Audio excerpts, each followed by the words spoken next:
ज्ञानतिमिरन्दस्य ज्ञानाञ्जनशलाकया चक्षुरुन्मिलितं येन तस्मै श्रीगुरवे नमः। ओम विष्णुपादाय कृष्णप्रेष्ठाय भूतले श्रीमते भक्तिवेदान्तस्वामिनिति नामिने नमस्ते सारस्वते देवे गौरवाणी प्रचारिणे निर्विशेषशून्यवादी पाश्चात्यदेशतारिणे वंशाकल्पतरुभ्यश्च कृपा सिन्धुभ्यश्च पतितानां पावनेभ्यो वैष्णवेभ्यो नमो नमः। जय श्री कृष्ण चैतन्य प्रभु नित्यानंद श्री अद्वैत गदाधर श्रीवासदि गौर भक्तवृंद। हरे कृष्णा कृष्णा कृष्णा हरे हरे, हरे Ram Ram Ram Hare Hare. So we beg the blessings of Parampara and our prayers Acharyas and my special master Srila Prabhupada especially. It's very auspicious when we come together in order to sincerely trying to understand the Lord's intentions, Lord's desires, in order to align. There are four things Radhesham tells. Recognize the Lord, align with the Lord, and act for the pleasure of the Lord, and act on behalf of the Lord. So in these four things, first thing is only recognizing the Lord is there behind everything. Lord is there in every single activity of ours. Second one is trying to align with His instruction, trying to align with the Lord. Then third one is aligning with wanting to give pleasure to Supreme Lord, and then acting on behalf of the Lord, So I consider myself very insignificant acting on behalf of the Lord. I don't know, but Prabhupada is there with us. Prabhupada is acting on behalf of the Lord. So let us all together come together and try to follow what Prabhupada is saying. So eventually we'll all be benefited for the purpose of acting for the pleasure of the Lord and acting on behalf of the Lord. So what I'm planning to do in these Gita Amritam sessions. So we'll read Bhagavad Gita only. And Bhagavad Gita, I have also the purports of the previous Acharyas, Baldev Vidyabhushan, Vishwanath Chakravarti Thakur, and one more Acharya is also there, I think. So these purports are extremely powerful. We all might have read once throughout Gita, full Gita we might have read once. So now to understand different viewpoints, like a diamond will have actually their Vaidhurya jewel. The Vaidhurya jewel, use the same jewel is seen from different directions, different actually lights emanate actually. Like a prism, it keeps on reflecting different colors in different directions. So same jewel appears in many colorful ways. So Bhagavad Gita is also that kind of Vaidhurya jewel. It has unlimited depth of understanding what it can give. Even the mundaner like Gandhi, even when he went through, every time he reads, a newer and newer understanding and experience he will get. So why not we following right parampara and go through the whole Gita, try to go through as much as possible. It is said that Prabhu, and how we cannot understand that deepest, it's like a vast sky is the limit, how much we can understand. Then how are we to understand? So the Bhagavatam explains about that. Bhagavatam says, Suta Goswami says actually, the sky is high, very high, but every bird can fly in the sky according to its capacity. Yatadhitam yatamatihi, Suta Goswami says. Yatadhitam, how much ever realizations I have got, and yatamatihi means according to my strength, I will try to fly in this sky, vast sky of Srimad Bhagavatam he is speaking. So we are trying to understand Bhagavad Gita also in that sense only. And in between, if devotees can volunteer to read the purports, that will be very nice. So different devotees will keep together reading this purports. So I'm sharing with all of you. So this is first of all actually the Acharya commentaries are there in the Bhagavad Gita. How it will be like? It will be presented like this. When we go to Bhagavad Gita verses, see here verses is there. Like 1.3 Pashyetam Panduputranam is a translation. 1.3 translation, 1.3 is given by Srila Prabhupada. This is a Vishwanath Chakravarti Thakur translation, and there is Baldev Vidyabhushan's translation here. So these two commentaries are the Vishwanath Chakravarti and Baldev Vidyabhushan. Then Vishnu Thakur purport also, Baldev devotion purport also it is there. It's a few lines, no problem. It will take little more time, but it's good for us to dwell into the subject matter more deeper. I'm not worried about how many sessions it's going to take. I am beginning my own what is the capacity according to my capacity. I'm beginning. I'm praying to the Supreme Lord how much I'll be able to understand. We all go with the journey together. So I request devotees, if at all you miss out, then go through the recording if possible. Otherwise, you can join next also. But if there can be continuity, that will be very nice. But I'll continue. I keep on doing it. So as much as it allows, we all can take part in that. I think font is a little less. I'll increase the font. Okay. I'll read the first paragraph. This is setting the scene of the Bhagavad Gita. Is there in Bhagavad Gita also? You can see in your books also. Although widely published and read itself, Bhagavad Gita originally appears as an episode in the Mahabharata, the epic Sanskrit history of the ancient world. The Mahabharata tells of the events leading up to the present age of Kali. It was at the beginning of this age, some 50 centuries ago, the Lord Krishna spoke Bhagavad Gita to his friend and devotee Arjuna. So this is a part of Mahabharata. All of you know, I think. Yes. Can anybody read ahead? Loknath, can you please read? Their discourse, one of the greatest philosophical and religious dialogues known to man, took place just before the onset of war. A great fratricidal conflict between the 100 sons of Dhritarashtra and on the opposing side, their cousins, the Pandavas, are the sons of Pandu. This is a fratricidal war. So fratricidal means among the family members. Between the family members, it's a war. It's fought against. Dhritarashtra and Pandu were brothers, born in the Kuru dynasty, descending from King Bharata. So it's the Bharata dynasty. That's why Bharata is asked. Krishna Arjuna is addressed as a former ruler of the earth, from whom the name Mahabharata derives. Because Dhritarashtra, the elder brother, was born blind, the throne that was otherwise would have been his was passed down to the younger brother Pandu. When the Pandu died at an early age, his 5 children, Yudhishthir, Bhim, Arjun, Nakul, and Sahadev, came under the care of Dhritarashtra, who in effect became, for time being, the king. Thus, the sons of Dhritarashtra and those of Pandu grew up in the same royal household. Both were trained in the military arts by the expert Drona and counseled by the revered grandfather of the clan, the Bhishma. Yet the sons of Dhritarashtra especially was the eldest, Duryodhan, hated and envied Pandavas. And the blind and weak-minded Dhritarashtra wants his own sons, not those of sons of Pandu, to inherit the kingdom. This is a setting behind. So all of us know this. I think, Vinitru, can you read loud? Thus, Duryodhana, with Dhritarashtra's consent, plotted to kill the young sons of Pandu, and it was only by the careful protection of their uncle Vidura and their cousin Lord Krishna that the Pandavas escaped the many attempts against their lives. Now, some of you must be remembering. One thing is Bhima was fed poison cake. He was fed. So, of course, Krishna saved him. Then later on, they were put into Lakshagraha. Like this, many attempts were made to kill them.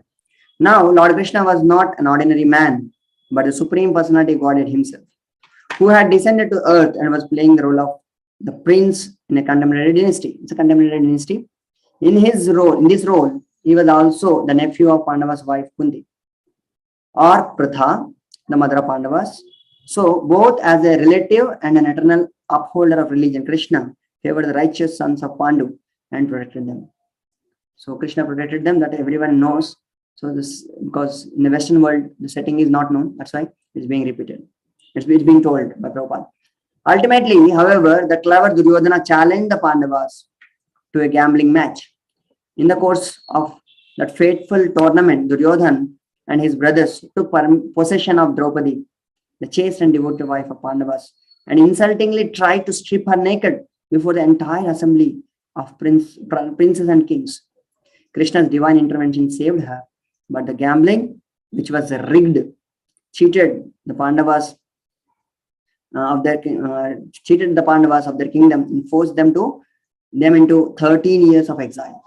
So there are 12 years of forest living, that is Vanavas we call, 1 year of Ajnat.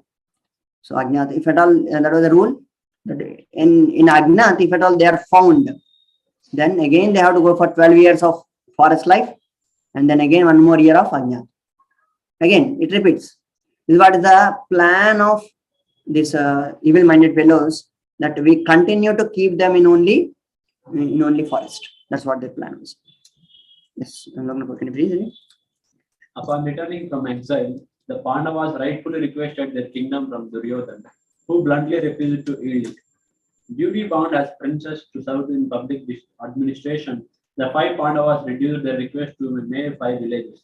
But Duryodhana arrogantly replied that he would not spare them enough land into which to drive a field. So this was background. Though they completed their term, still this evil fellow was not ready to give the kingdom to at all.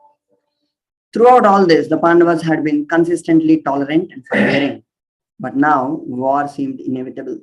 Nonetheless, as the princes of the world divided, some siding with the sons of Dhritarashtra, others with the Pandavas, Krishna himself took the role of a messenger for the sons of Pandu and went to the court of Dhritarashtra to plead for peace.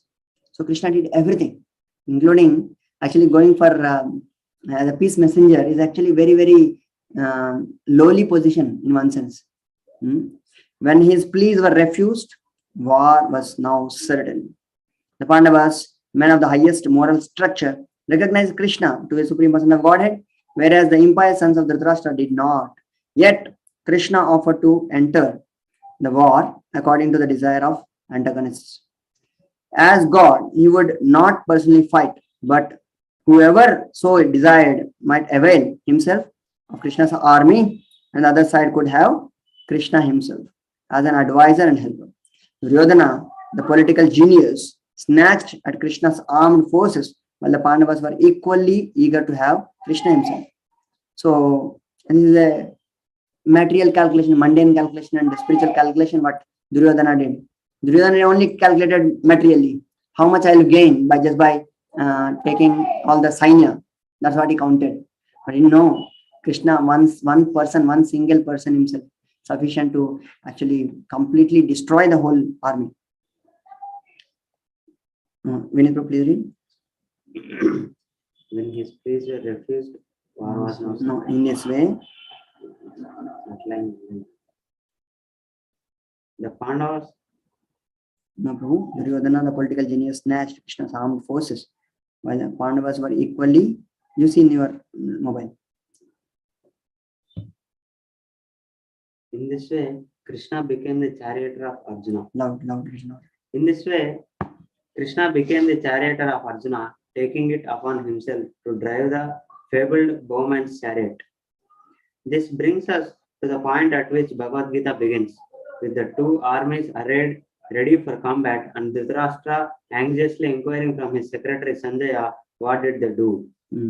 Sanjaya history must be knowing. He is a disciple of Vyasadeva, was given the empowerment to see a distant, first Doordarshan. Dur se darshan kar raha hai, Doordarshan. So he was given that chance. So he is being a faithful servant of Dhritarashtra. He is trying to please him by seeing. The scene is set with only the need for a brief note regarding the translation and commentary. The general pattern the translator followed in rendering Bhagavad Gita is into English has been to brush aside the person Krishna to make the room for their own concepts and philosophies.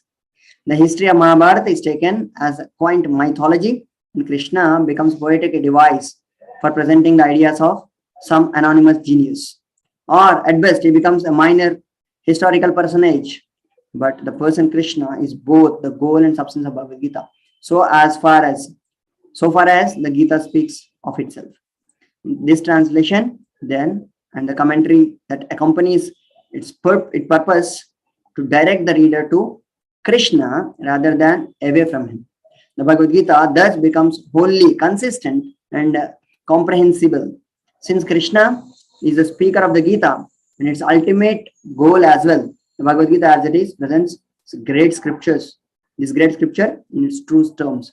So this is written by publishers, which is very important for us to understand the Bhagavad Gita. So many Bhagavad Gitas were written before. There are more than 700 translations in the world that were existing, but still no effect was seen.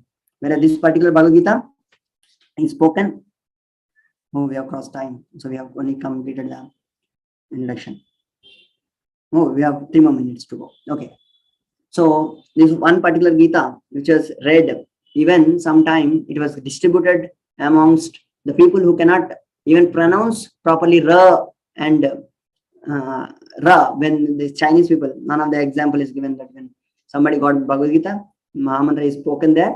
Ale Krishna, Krishna, Krishna, Ale, Lam, Lam, Ale. Each was chanting 16 rounds of this, and still he got tremendously benefited. Eventually came into Aswina devotees and actually know what is a mantra now. So this particular Gita is already proved in millions of people's lives. It has brought such a big revolution. So we also pray at the lotus feet of the Lord that this brings about a revolution in our consciousness also. We have 2 more minutes left, then we'll go ahead in going to the next section, that is Prabhupada's dedication. And dedication was given to Srila Baldev Vidyabhushan, who presented so nicely the Govinda Bhashya commentary on Vedanta philosophy. Of course, Baldev Vidyabhushan has written the comment on Bhagavad Gita also. The Govinda Bhashya is commentary on Vedanta Sutra, which was directly narrated by Lord Govinda. So, preface. So, originally I wrote Bhagavad Gita as it is in the form in which it is presented now. When this book was first published, the original manuscript was unfortunately cut short, less than 400 pages, without illustrations and without explanations of the most original verses of Srimad Bhagavad Gita.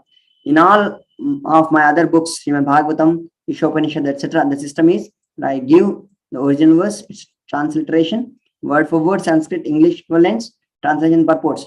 This makes the book very authentic, scholarly, and makes the meaning self-evident.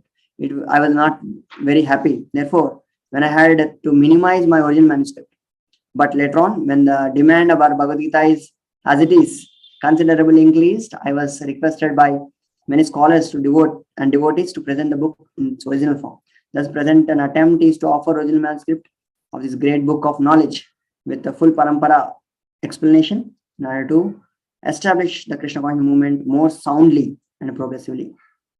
So Prabhupada goes to say many things in the introduction now. In the preface. Actually, Prabhupada is going to present, briefly I can tell you here, Prabhupada is going to present the main aspects of Bhagavad Gita. The 5 things are spoken in Bhagavad Gita. All of you know it. What are the 5 things? Jiva, Ishvara, Prakriti, Kala, and Karma. The 5 things are spoken. Ishvara, Jiva, Prakriti, Kala, and Karma. In these 5, only one, Karma, is not permanent. All the 4 are permanent. Ishvara is permanent, Jiva is permanent, Prakriti is also permanent. Prakriti, why it's permanent? It's Krishna's energy. Prakriti keeps re-establishing and recreated again and again. Prakriti is also permanent. So, and Kala is also permanent, being the direct representation of the Supreme Lord himself. And the only thing which is not permanent is karma. By reading this Bhagavad Gita, let us come out of this karmic bondage in our lives and ascend back to Godhead. So this is our aim. Hope and pray Acharyas bless us with this attempt of presentation of this Bhagavad Gita. So we'll try to share as brief as possible, as well as much as possible we'll continue to read. So we are very grateful to everyone who assembled here today. Hare Krishna.